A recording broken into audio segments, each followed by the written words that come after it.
Abra a tua Bíblia, por favor. João capítulo 16, versículo 33.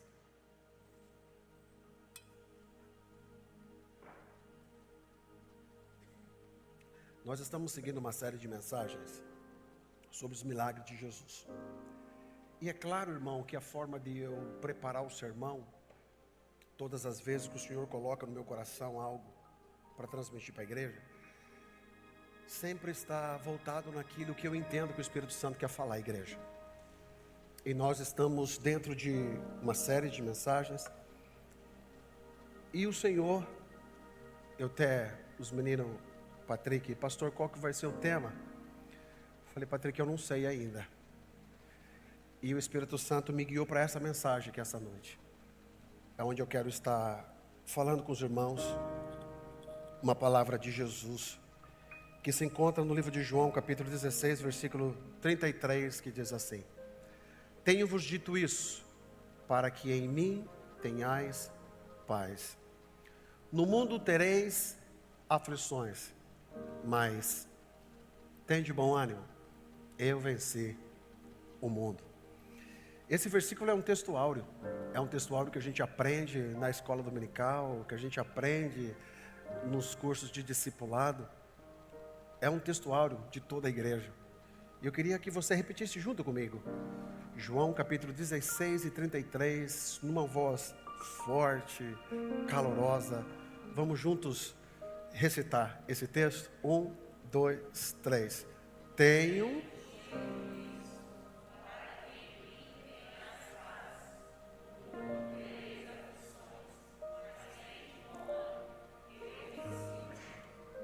Amém? Olha para quem está do seu lado aí com muito carinho e fala assim: fica animado, tenha bom ânimo. Falei para ele. Quem sabe está meio desanimado aí hoje. A palavra de Jesus, ela é muito incentivadora. E o Evangelho, ele traz à luz uma verdade que eles nos põe uma direção exata. O Evangelho de Jesus, ele nos confronta, o Evangelho de Jesus, ele nos direciona e o Evangelho nos conforta. Eu sempre digo que o Evangelho, ele confronta a verdade que o Evangelho traz, a luz desse Evangelho nos confronta pelos nossos pecados.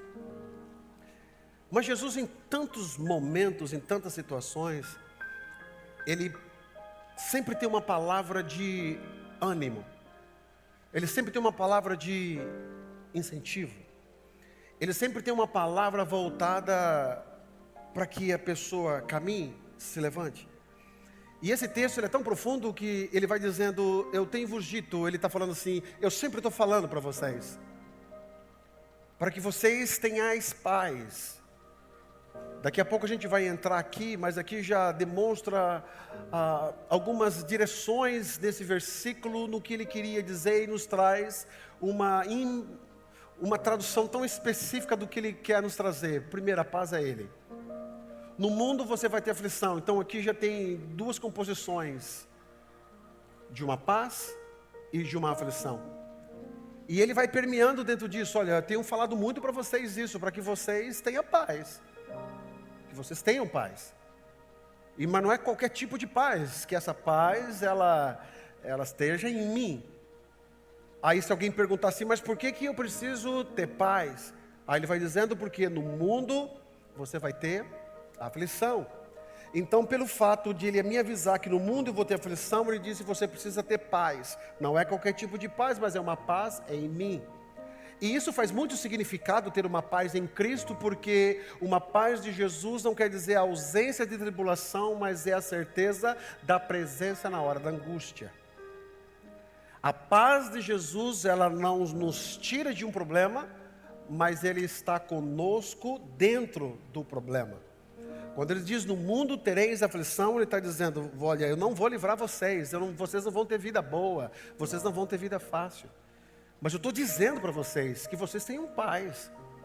E nós já estudamos aqui, nós já lemos aqui sobre os frutos do Espírito, e um dos frutos do Espírito é a paz, e não é qualquer tipo de paz. Interessante que vivemos uns tempos difíceis, o mundo está passando um tempo muito complicado. Doenças, guerras, crises financeiras, instabilidade emocional. O mundo parece que ficou meio maluco. O mundo parece que dividiu entre direita, esquerda, alto, baixo. O mundo dividiu. E aonde você olha, você vê ódio. Aonde você olha, você vê instabilidade emocional. Pessoas hoje que já não têm mais estabilidade emocionais. Hoje a internet é o maior campo de batalha hoje, na qual desestabiliza toda a mente centrada numa razoabilidade da mente humana. Se você não tomar cuidado, daqui a pouco você está infectado com tal, e você não se vê mais dentro de uma normalidade de você entender as pessoas que ali estão. Então, o mundo está em crise. Hoje, o Paulo diz em Romanos que aquilo que era verdade tornou mentira, e o que é mentira tornou verdade. A gente está vivendo tempos onde o que era mentira tornou verdade, e o que era verdade tornou-se mentira. Hoje, a oração que eu estava prestando na oração do irmão Tiago para os jovens, para os estudantes, não foi apenas que o Senhor dê mais inteligência, que o Senhor dê mais capacidade, mas também guarde-os. Porque nós vivemos dentro de um país onde a incidência de ataques violentos nas escolas é muito grande.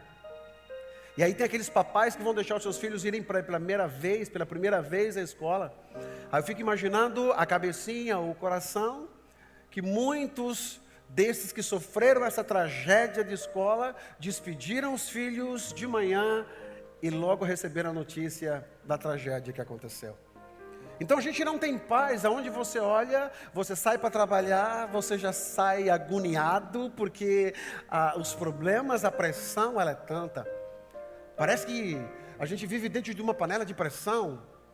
Aquela panela de pressão de antigamente, de prata, não sei se você lembra dela, que tinha uma cabecinha vermelha, e muitos acidentes aconteceram por causa daquilo, e quando fervia aquilo, começava, dependendo da panela, se era mais antiga, chacoalhava tudo, que era perigoso explodir toda a casa, mas quando você abria a panela, a carne dura estava boa, a mandioca estava boa. Parecemos que a gente vive numa panela de pressão, num tempo de loucura, aonde a gente tem que ser todo instante, a gente tem que provar todo instante. Hoje a gente vive num tempo onde preciso provar. Os adolescentes, alguns estão saindo da middle school, indo para high school. Toda a história do middle school ficou para trás. Agora vai ter que desenvolver um outro tipo de conhecimento, um outro tipo de adesão para se tornar notório dentro da high school. Terminando a high school com todo o compêndio que vai se ter ali de ensinamentos, vai ter que ir para o college já num outro tempo, num outro momento. Hoje fizemos aqui uma transferência de kids para juniores e juniores para adolescente. E ali o que minha esposa leu, uma coisa muito interessante, que você está saindo e o novo assusta.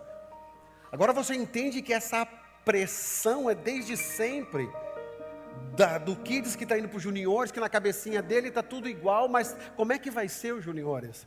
Os juniores que vai sair, que agora vai para os adolescentes, como é que vai ser os adolescentes? Os adolescentes que vão sair, que vão para os jovens, e assim a gente vive numa pressão. E daqui a pouco os nossos já não estão querendo mais crescer, porque eu tenho medo de ser adulto. Estamos vivendo uma geração agora que parece que estão com medo de dar passos, porque é uma pressão que se tem. E o mundo vive nessa pressão. Você abre a internet, você abre as redes sociais, você é obrigado, não está parado. Se você estuda, estude mais. Se você fez o teu colégio normal, faça uma faculdade. Se você fez uma faculdade, faça uma pós-graduação. Se fez uma pós, tem que fazer um mestrado. Se você fez um mestrado, tem que fazer o doutorado. Terminei, não, você faz um pós-doutorado e assim nunca acaba. E você vive dentro dessa pressão, dessa agonia doida. E daqui a pouco você para e parece que a tua mente está rodando. Fala, até onde vai isso?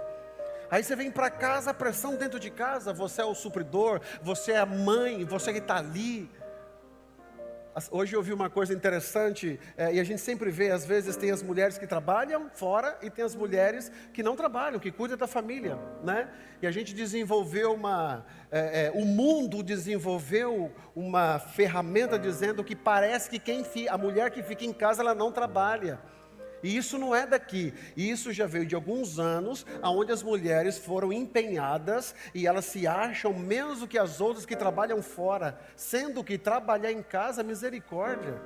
Trabalhar em casa é cuidar do marido, é cuidar de tudo, é cuidar dos filhos, e não só cuidar dos filhos, é cuidar da educação dos filhos.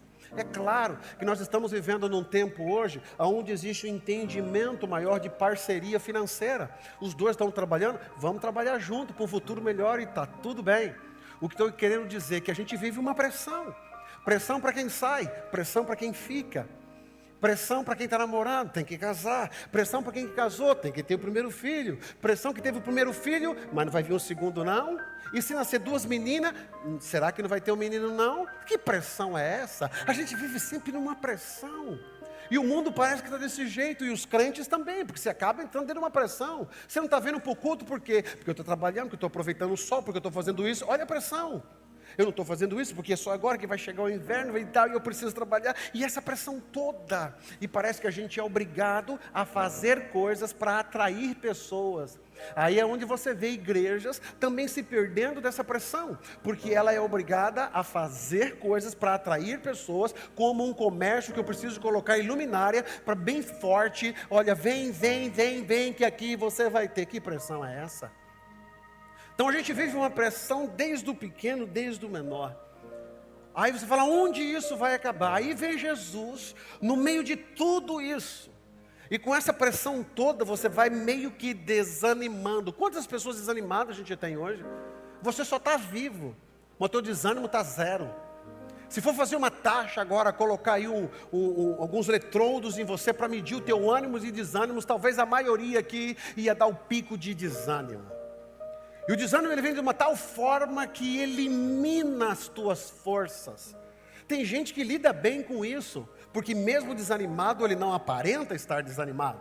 E eu acho top. Tem gente que mesmo chorando ele está rindo. Agora tem pessoas que encaram o desânimo literalmente como mulher. Qual que é o problema de estar desanimado? Nenhum, porque faz parte da vida. Nós não nascemos para estar só no pico do sucesso. Mas qual que é o problema do desânimo? Quando eu entrego a ele. Quando eu me entrego de bandeja ao desânimo, não tendo mais força para caminhar, trazendo aí complicações maiores, como uma ansiedade aguda, virando até mesmo numa depressão. Por isso que eu preciso estar muito atento. Por que eu estou desanimado? E eu sempre digo assim, igual a dor do luto, quando alguém perde alguém, não tem como você chegar para essa pessoa e dizer assim, pare de chorar, porque ela está sentindo uma dor. É igual quem está em depressão, quem está passando por situações complicadas emocionais. Não tem como você chegar para ela e falar assim, mas ó, está tudo certo na tua vida. Olha o carro que você tem, olha a casa que você tem. Você não pode estar assim, não. Quem está doente não consegue enxergar por essa ótica. Quem está doente não consegue enxergar por isso. E sabe quem está doente não fala que ele não está doente, porque as pessoas não vão entender. Porque se você falar para alguém que você não está bem, as pessoas, a primeira coisa é julgar. Mas olha a tua vida, olha a saúde que Deus te deu, olha a vida que você tem. Com isso, ele não fala. Não falando, ele vai introspectando aquilo. E quando ele deixa para ele vai guardando, aonde aquele desânimo que era simples, passa agora a tomar passos tão profundos, que ele passa pela ansiedade, ele passa pelas florestas da ansiedade, sempre mais escura e profunda, tornando essas florestas mais obscuras ao ponto de se tornar uma depressão. E ao entrar numa depressão, ou numa pré-depressão, ele vai se afundando cada vez mais, ao ponto de ele não sair mais daquela floresta. Aonde a gente vê pessoas hoje precisando tomar um remédio, precisando, e nada contra, buscando uma ajuda, buscando uma terapia, e glória a Deus que existem ajudas hoje. Mas o segredo e a palavra de hoje é, o quanto é que você está desanimado? Quanto é que a tua vida você está olhando para ela e dizer assim, cheguei até aqui, estou até agora, e aí, o que adiantou? Estou com isso, eu tenho uma casa, tenho um carro, mas por quê? Quem sabe você chegou hoje, veio na igreja hoje, igual dizia na minha época, só o pó. Já ouviram esse texto, esse termo já? Hoje eu só estou o pó. Toda vez que eu lembro desse texto, eu lembro da criação do homem. Que Deus pega o pó, mistura com a água, e a água vira barro, e do barro ele faz o primeiro ser humano. E olha que coisa interessante. Que bom que você tratar o pó, que o pó junta com a água, que é o Espírito Santo. O Espírito Santo é misturado junto com você. Juntando, misturado, é formado o quê? O barro. O barro é um coração moldável. O barro é um coração que é feito à imagem e semelhança de Deus através da obediência da palavra. Então, se você não está bem hoje, se você está desanimado por agora, peça ao Espírito Santo que venha em você. Peça ao Espírito Santo que misture com esse pó que você está e que você se torne moldável novamente naquilo que Deus tem para você. Deus tem para a tua vida. O quão desanimado você está? O mundo, se eu olho para a direita, se eu olho para a esquerda, o mundo não tem nada para me oferecer. E para ser sincero para você, realmente essa música tem hora que dá vontade de parar. Se eu pudesse, eu parava agora. Quantas vezes você já não pensou em parar, não pensou em voltar, não pensou em desistir de algumas coisas? Quantas vezes? E se você já passou por isso, deixa eu falar uma coisa para você, não se culpe. Não se culpe, não. Porque quem está no caminho certo, o caminho certo sempre dá dor e dá vontade de parar. As pessoas que nunca pensaram em parar, aquelas que estão no caminho largo, lembra do que eu citei domingo passado do livro que eu li, que se chama A Paz do Diabo? A paz do diabo te dá a falsa sensação que está tudo bem com você. Mas se você se sente acuado, se você se sente angustiado, se você se sente pressionado, isso é um sinal que você está no caminho. E a palavra de hoje para você é: não desista, não desanime. Continue caminhando. Falta pouco. Lembra que nós falamos aqui alguns domingos passados? Falta muito pouco. Você precisa continuar caminhando. O tão grande está o teu desânimo hoje? É uma pergunta que eu te faço. Aí vem Jesus em meio a tudo isso. Põe o versículo novamente para mim, por favor. Aí no meio de tudo isso vem Jesus e fala com essas palavras tão lindas para você.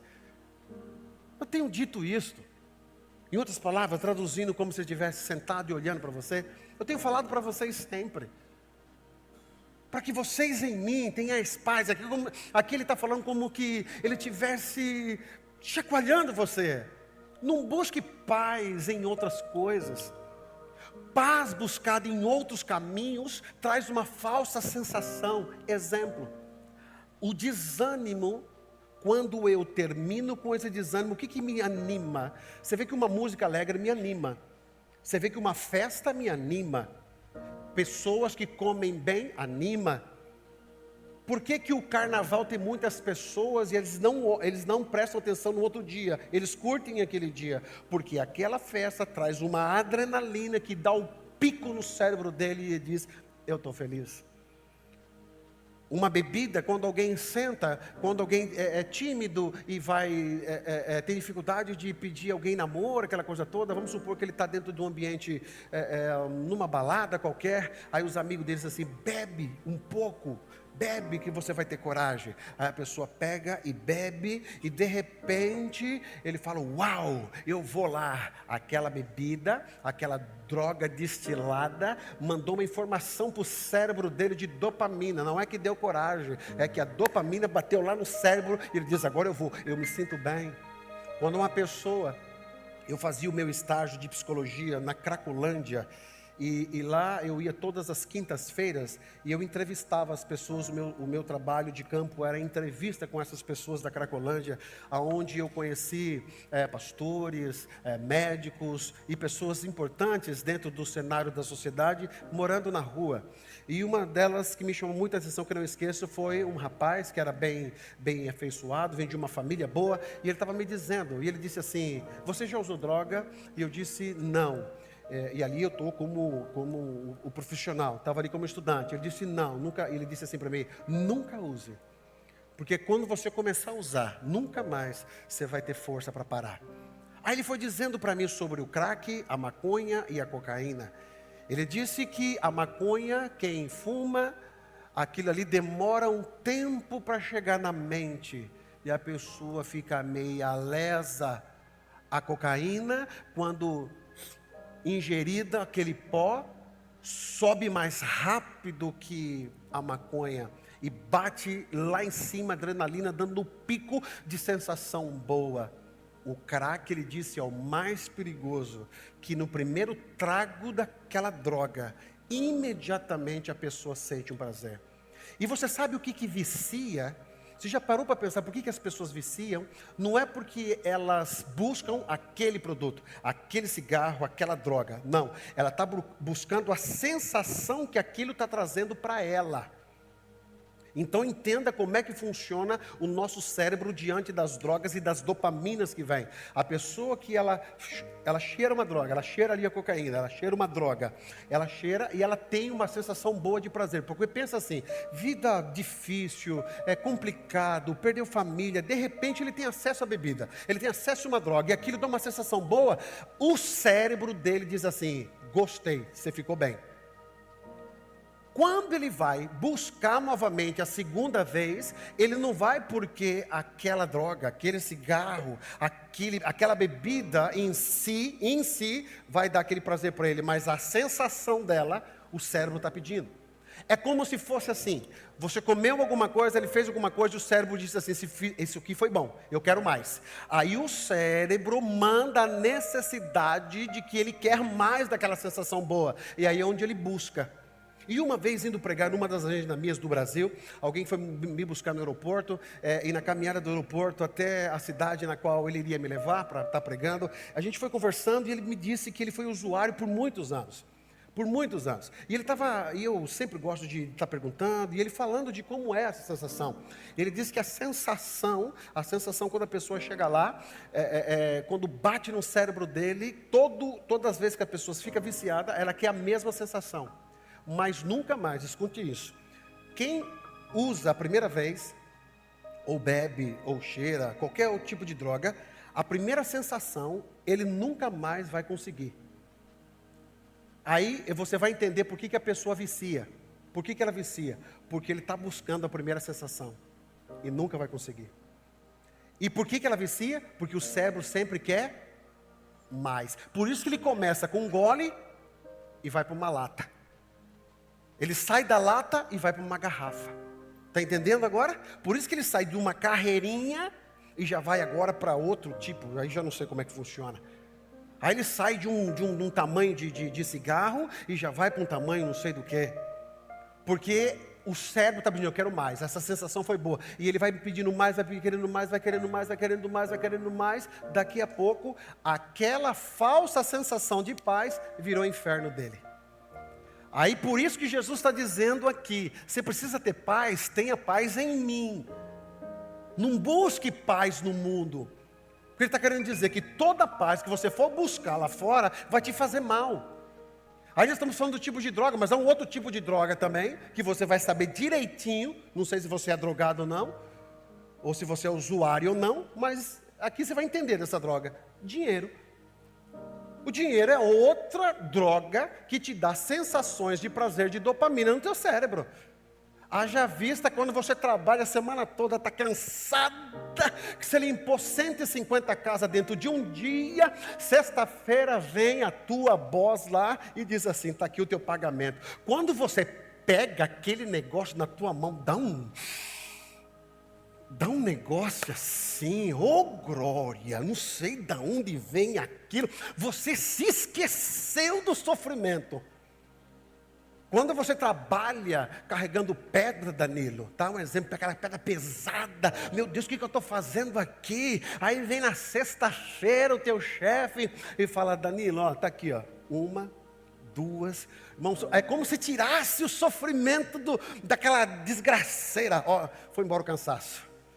Ainda bem que não caiu pedra nenhuma, estou bom para amanhã. 3, 4, deve ganhar uns 4 mil por semana. E vai contando, e vai contando. Está aqui, Danilo, ó, 5 mil para você a tua semana. Irmão, se perguntar naquela hora para ele, você gosta de trabalhar onde você está? Fala, rapaz, de vez em quando dá uma cansadinha, mas até que gosto. Por quê? Porque a sensação de você segurar ali aquele dinheiro, o teu cérebro entende que fez bem para você. E por que fez bem? Você vai pagar suas contas, você vai ajudar a tua família, você vai arrumar tua rocinha lá no Brasil, e todas essas coisas boas que você vai fazer, chama-se dopamina no teu cérebro, que te dá uma sensação boa. Entenderam agora? Quando que o dinheiro vive uma droga? Quando sempre teu cérebro está dizendo para você, eu quero mais, eu quero mais, eu quero mais, eu quero mais. E aí você vai estar, não drogado nessas outras drogas, mas você vai estar dependente agora de você se alimentar sempre mais de dinheiro. Por isso que pessoas trabalham tanto para ter um dinheiro, para que esse dinheiro dê uma sensação a ela. E quando que a droga do dinheiro começa a fazer mal? É quando você começa a trabalhar, ganhar dinheiro, e está fazendo mal para a tua saúde. Você já não tem tempo para a tua família, você já não tem tempo mais para as tuas coisas, está juntando dinheiro no Brasil que nem sabe se vai voltar. Está juntando dinheirão lá e vivendo aqui só pela misericórdia de Deus. E isso é sinal que o dinheiro deixou de ser uma bênção e está virando uma maldição. Quantas pessoas, casamentos que vêm do Brasil para cá, vêm junto e de repente começam a ter complicações e se separam por causa de dinheiro. Quantas famílias que estão junto e de repente se separam, brigam por causa de dinheiro. Então o dinheiro também, ele traz uma falsa sensação. O dinheiro é necessário, o dinheiro que você tem que ir atrás, o dinheiro é de Deus. O dinheiro, quando você põe ele sob a submissão do céu, é bênção de Deus para a tua vida. O texto diz assim: o Senhor é meu pastor e o Senhor, vamos falar junto? O Senhor e nada me faltará. Esse texto está errado. Por quê, pastor? Vou te explicar. Quando eu leio assim, o Senhor é meu pastor e nada me faltará, isso quer dizer que tudo que eu quero eu vou ter. E tudo que você quer você tem? Não. A tradução mais perto do grego para nós entendermos é: o Senhor é meu pastor e de nada eu tenho falta. Quando diz de nada eu tenho falta, não é aquilo que eu quero eu tenho, mas aquilo que eu preciso nunca vai faltar para você. Entenderam? Então o que você precisa, você não tem tudo que você tem, mas o que você precisa, você tem. O salmista diz assim: eu fui jovem, hoje eu sou um velho, mas eu nunca vi um justo desamparado e a sua descendência mendigando pão. Sempre não teve tudo, mas nunca faltou nada. Não nada do que eu quero, mas nada do que eu preciso. Quando você entende que o dinheiro trabalha ao teu favor, que o dinheiro é uma bênção de Deus e Deus dá saúde para você. Por isso que quando a gente fala de dízimo e oferta, você percebe que o diabo mudou tudo isso. O dízimo e oferta, irmão, nada mais é de você, de uma forma simbólica, está dizendo assim: Deus, ó, Ele não me domina, tá? Eu te agradeço, Senhor. Eu te louvo, Senhor, isso aqui é minha gratidão. Por isso que todas as pessoas que têm dificuldade em dizimar, você pode perceber que alguma área da vida dela não vai bem. E normalmente quem reclama de dízimo e oferta é quem nunca dá dízimo e quem nunca dá oferta. Então dízimo e oferta nada mais é do que uma ligação de eu dizer assim: ó, meu dinheiro está aqui, ó, essa aqui é a minha parte aqui, ó, tá aqui a minha parte aqui. Deus, dinheiro não me manda não, tá aqui. Aí você vê sempre as pessoas sendo abençoadas. Vão ficar mais ricas por causa disso? Não. Riqueza e prosperidade tem duas coisas diferentes. Você pode ser rico, mas não ser próspero. Tem pessoas que são pobres, mas são prósperas. Então entenda que estamos dentro dessa pressão toda. Droga, vamos voltar aqui, é uma droga. Aí vem Jesus e disse: não arruma paz isso aqui. Para de correr loucamente nisso. Para de ficar correndo atrás disso tudo. Eu tenho uma paz verdadeira para você. Que a tua paz esteja em mim. Volta lá para o versículo, por favor. Põe o versículo ali. Tenho-vos dito, como se tivesse, estou falando para vocês todo dia, para que vocês tenhais paz. Paz em mim. É como se ele estivesse dizendo para você: calma, desacelera um pouco, confia mais em mim. Para um pouquinho, você acha que essa tua preocupação vai chegar onde? Isso está fazendo mal para você. Está fazendo mal para você, você sai de manhã correndo e nada dá certo porque você está preocupado com alguma coisa que Jesus está falando para você. Calma, tenha paz em mim. No mundo tereis aflição. Então tudo isso que nós estamos passando são as aflições do mundo. São as aflições que a gente vai ter que passar. E desculpa, eu tenho uma notícia para te dar. O mundo está de mal a pior. Sim ou não? Cada vez mais ele está piorando. Mas eu tenho uma notícia boa para você. Fala amém. Vai piorar. Não espere que o mundo melhore, porque isso são sinais. A Bíblia sempre apontou que nos últimos dias Nos últimos dias o amor de muitos esfriariam. Isso está dizendo pessoas egoístas, egocêntricas, pessoas que só pensam nelas, o amor esfriariam. O mundo estaria em aflição, todo mundo degladiando um contra o outro, todo mundo pegando uma coisa diferente e matando você porque você é diferente do que ele pensa. No mundo você vai ter aflição, Jesus já avisou. Mas antes de ele avisar que nós iríamos estar em aflição, ele disse assim: eu quero que vocês tenham paz em mim. Ele primeiro disse isso. Por que tem muito crente sofrendo? Porque ele não entendeu que a única paz que nos traz segurança nesse mundo é a paz em Jesus. E a paz em Jesus, de novo, não é a ausência de problema, não é a ausência de dificuldade, mas é saber que nas horas mais complicadas, Jesus vai estar com você, Jesus vai estar com a tua casa, Jesus vai estar com a tua família. Eu sempre gosto de lembrar um exemplo da minha tia que perdeu 2 filhos e uma nora. Estávamos na Inglaterra, quando chegou a notícia que num acidente, meus primos, um primo dirigindo, junto com o seu irmão, e a esposa atrás, e um filhinho de 4 anos, aconteceu alguma coisa que eles bateram no guarda-reio e morreu. Os 2 homens que estavam, a esposa do meu primo, e o filhinho de 4 anos viu toda a cena. O caixão foi lacrado, mandaram para São Paulo. E aí um primo meu que estava no velório, ele disse assim: primo, foi incrível a hora que a tia chegou, que ela sentou, com os 2 filhos e a nora. Levantaram, abraçaram ela, e ela disse assim: Deus me deu, e Deus levou. Ela não estava triste? Com certeza. Ela não estava mal? Com certeza. Qualquer mãe que perder 2 filhos não vai estar... Estava mal. Mas essa resposta dela, ela só podia dar essa resposta se tivesse paz de Jesus. Confiar em Jesus não é ausência de problema, mas é ter certeza que Ele está cuidando de você. No mundo tereis aflição, mas Ele vai dizer: mas tende bom ânimo, fica animado. E ter bom ânimo não é tipo uma mágica, que você está desanimado, falando 1, 2, 3, fica animado. Quando Ele disse assim: você está desanimado? Eu vou contar até 5, você vai ficar animado. 1, 2, fica animado. Não. Tem de bom ânimo, Ele já deu aonde você tem que ter o bom ânimo. Aonde? Lá. Bota ali, olha ali em cima. Tenhais paz em mim. Eu só tenho ânimo quando eu tenho paz nele. Esse desânimo que te afasta de Deus. Anima. Fica forte, mas tem de bom ânimo. Aí tem alguém que diz assim: eu venci o mundo. E alguém completa dizendo: e vós também vencereis. Isso não existe.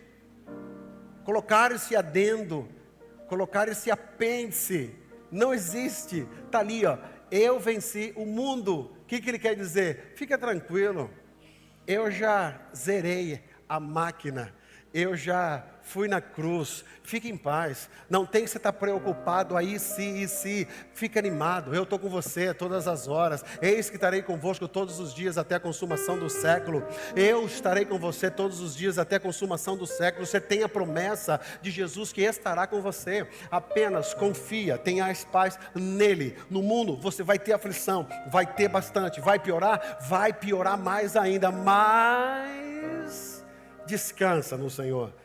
E só descansa nele quem tem a certeza, não do hoje, mas do amanhã. Só descansa nele quem tem a certeza, não do que eu estou vendo, mas a eternidade que me aguarda. E aqui só é para crente que entende o que é eternidade. Que a minha paz não é para eu viver bem aqui. A minha paz é ter a certeza que tudo isso vai passar. E um dia estaremos com o Senhor para sempre. Onde a Bíblia diz que Ele enxugará dos vossos olhos toda lágrima. E lá não haverá mais tristeza, lá não haverá mais dor. Não, lá só haverá alegria junto com o Senhor. E é por isso que Ele está dizendo: eu venci o mundo. Fica calmo. Para onde o Senhor vai? Eu vou para o Pai, vos preparar um lugar. Se não fosse assim, eu não vos teria dito: vou preparar um lugar. Existe um lugar preparado para mim e para você. Só por isso, dá uma animada aí em nome de Jesus.